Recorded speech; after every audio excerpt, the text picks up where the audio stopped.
Being a brand that stands against the grain, what's your biggest challenge? I think my biggest challenge is just on a personal level. We have become a little bit outspoken over the last couple years, but particularly probably in the last year or so.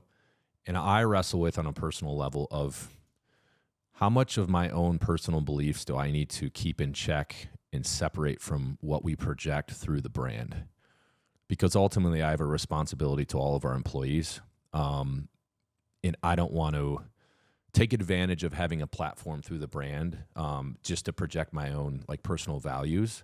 So that's one side of kind of my brain. And then on the other end of the spectrum, which is where I ultimately land, is when I look at other companies, especially the big corporations, when I look at our politicians, when I look at the media, I see that there is a common sense majority viewpoint in our society that is not adequately represented.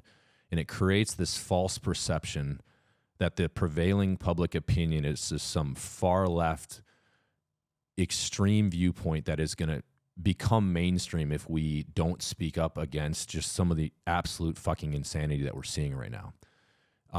Now that I'm a father, I care way more. Before I definitely had my opinions, but I was like, you know what? I don't care what rules you make, how much you make me pay tax, because I'm going to win regardless of the rules to the game. It was a little arrogant, but it was like, I don't do what you want. I'm going to outwork anyone anyway. So I'm still going to be at the top. Right.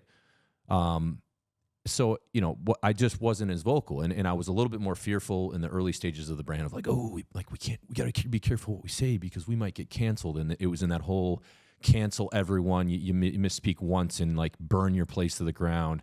And finally I was like, fuck this. Who am I as a man if I don't have the balls to speak out against things that are completely fucking insane? Because guess what? My daughter is going to inherit that insanity. Right. So what happens when our daughters are 25 years old and they ask us, hey, when did this all start? Oh, it was when I was a grown-ass man with a platform with hundreds of thousands of customers that were active. And what did you do about it? Oh, I was too afraid to lose money, so I didn't say shit, and now here we are. That's something that could actually happen, right? Now it's an obligation, man. And also, I think common sense, everyday people, they want their voices represented through mediums they don't typically see them in. You look at the Apples, the Googles, the Metas. They've completely gone one direction. We talked about the Google censorship, the Meta censorship. They've completely, for whatever reason, I don't know the actual reason because I truly don't think the board members at these companies believe these things. But for whatever reason they're doing it. The media is completely corrupt. You're seeing this with our current campaign right now. We're all trying to get brainwashed into believing that someone that was the most disliked vice president in history with the lowest approval rating is all of a sudden the messiah that's going to save us all, even though she's currently in office, right? Are we putting ourselves out there a little bit more as a brand? You're goddamn right we are. And there's going to be more of that because I'm sick of it. I'm not going to grow up in a world where some 6th grade boy can the next day decide he's a girl and go share a bathroom with my daughter. There's no fucking way that's going to happen. And if you think that, the people who are against that are bigots, you've completely taken the bait on the bullshit the media has fed you. And you have such a case of confirmation bias, you should just be out of the count because you're never going to come around. If you think me saying that is fringe or extreme, holy shit, how far have we come since, common sense was a thing? You know what I mean? Like just think in 20 years, how much of a change it is. So went a little long on that.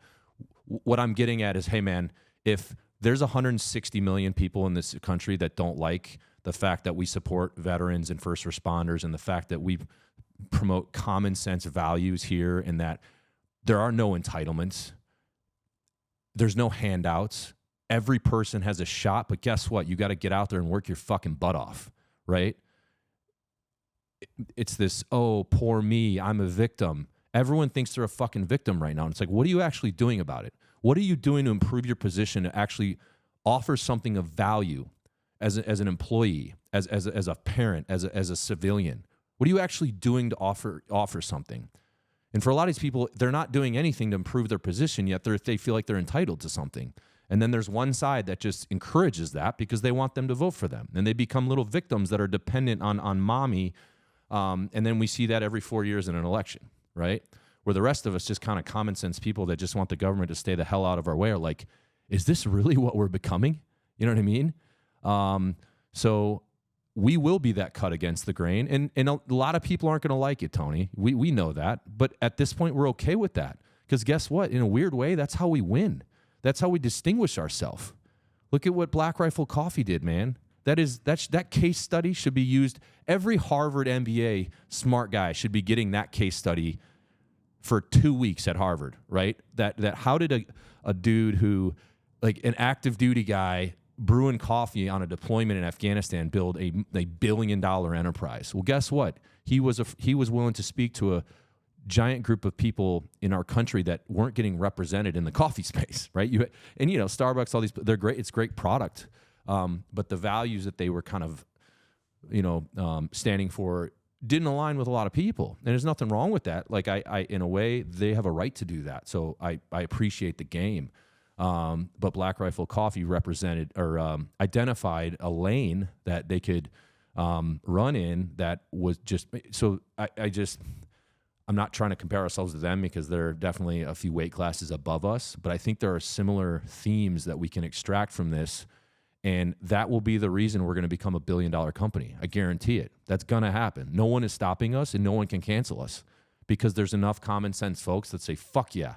That's why I wear a Born Primitive shirt, because that guy does not give a shit. They don't give a shit. They stand up for strong American values and they're not going to apologize for it. Right? It's pretty wild to look back. I mean, even think you've been doing this for 10 to 11 years. I mean, 10 years, I know even you guys were working on it before there. So we'll stick at 10 though. I've been here almost 6 years now.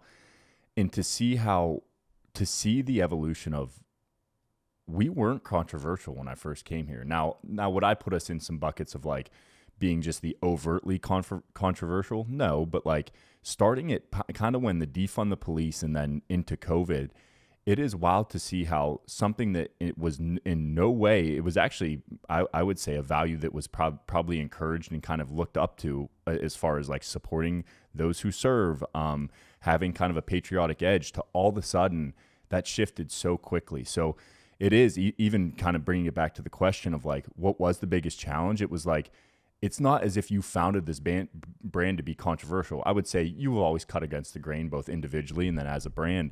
But then to see how at year 5, it was like you and we had to make a decision. And to see now how that is even involved to present day is pretty wild, just as far as like now we do sit in a position where we almost have gotten labeled at times as being kind of like, what people would say on one side of the spectrum. So yeah, really, really interesting evolution to see. And I think I've seen you kind of find your voice on it, just as far as like, hey, I'm not going to be the guy that's claiming to have all the answers. And actually a note I took here, and I would love like you and I to challenge ourselves to do this more often, is why I enjoy this podcast is that as much as you probably have more passion surrounding these issues, I love to talk about them. You have more just like, I think, emotion and passion surrounding it. Is that never are you unwilling to have a conversation with somebody who differs in opinion. And that's actually the challenge I wrote down, is that, and you and I have talked about this before, is I would love to get more people who are still sensible, meaning like they're not going to come on here and just like try to rattle and instantly get emotional, and we're going to have a shitty back and forth. I would love to have a more like robust, varying opinion on here and have those discussions, because that's what I've appreciated about you, is that regardless of how passionate you are behind it, you're not afraid to have, and even still man the opposites argument. But it's something we're lacking in culture today. And how refreshing was it? We had Lucy Bartholomew, who's an ultra athlete, and she even talked about like, hey, I eat a plant-based diet, but I spent a lot of time researching the benefits of a carnivore diet only because as a thought exercise, it was important for me not to think that I was doing something better than other people. So just a long-winded way to say, like, I've watched you and then us as a brand have to navigate kind of cutting against the grain. And it's been a wild evolution just because of culturally how crazy things have gotten. Yeah. And I think another kind of thing that makes me a little bit hesitant is that I don't want to become guilty of what I'm accusing the other side of, is this divisive narrative. And I'm like, well, shoot, am I making it worse by then throwing my opinion on the table and then getting people fired up? But where I ultimately side as like, our viewpoint is not getting represented, and I'm not going to allow this to be a fucking one-sided fight, right? And if you're going to try to gaslight me into saying that because I don't want a boy to share a bathroom with my daughter because he decided he's a freaking girl that day, and if I go to the, you know what I mean? Like, I'm not, that doesn't make me some extremist. That makes me a common sense fucking person. And maybe you live in LA and you're in Hollywood and that's like a prevailing thing. But hey, in middle America and everywhere else, no one actually fucking wants that. So even though CNN's pushing in and MSNBC and all these freaking celebrities, that's not mainstream narrative. So if, you know, for anyone listening, if you align with what I'm saying, we all need to be more vocal. It's not just like a brand play. This is, I think it's a fucking obligation, especially us men. Like, fellas, man the fuck up and stop like being apathetic to all this shit, right? Because it might be too late at some point, and you're gonna say the country that we love so much, that was that beacon on a hill, it's fucking gone.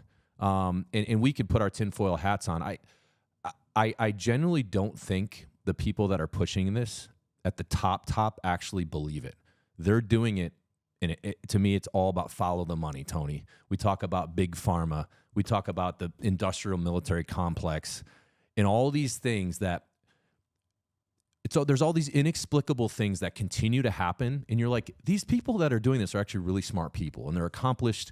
And yes, we have different viewpoints, but there's no way through rational thought they landed on these decisions. So what is the real end game? You know what I mean? There's no way on day one in office, Joe Biden enacted an executive order that opened the floodgates to millions of immigrants to come across the border, where he was just like, you know what? That seems like a smart thing to do. He knows it's not smart. So what is the real reason he's doing that?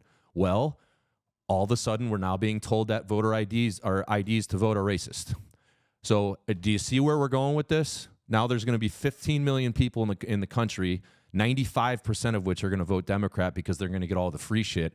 And now every federal election in perpetuity is now won. Other than Ronald Reagan when he won 49 of 50 states, no Republican would have ever won an election with that many people that have just now joined our country that are now voting Democrat. And I don't blame them, because they're going to give them, they already are giving them free health care, a freaking room at the Roosevelt, a fucking cell phone, all these other things, right? Do you see this FEMA thing that just came out? As we're recording this, the North Carolina thing's a total shit show. FEMA just came out and said we might run out of money. And guess what? You know what they've given over the last 2 years for illegal immigration? $1 billion fucking dollars. And they're just giving these people in North Carolina $750 a day. And the guy, Mayorkas, just came out and said we might run out of funding if there's another hurricane for FEMA. Yet we've just spent $1 billion of that budget on illegal immigrants. Oh, we need to do welcome centers, and we need to do this. And hey, here's your room at the Roosevelt. Here's your phone. Here's your $2,500 debit card, right? So rational thought would never lead people to make these decisions. So what is the real fucking reason? You see what I'm saying? So yeah, am I going to stand up against that because I sniffed that bullshit out a mile away? Absolutely. Does that make me a bad person? No. Hopefully, I'm one of people that will help people starting to wake up to what they're seeing. And this doesn't need to be political, because guess what?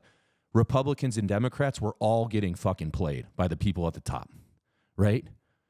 That's my opinion. I can't obviously prove it, but wait until legislation comes out when it's proposed that, okay, we made a mistake with immigration. Let's just give everyone a clean slate. If you're in the country, we're just going to give you citizenship.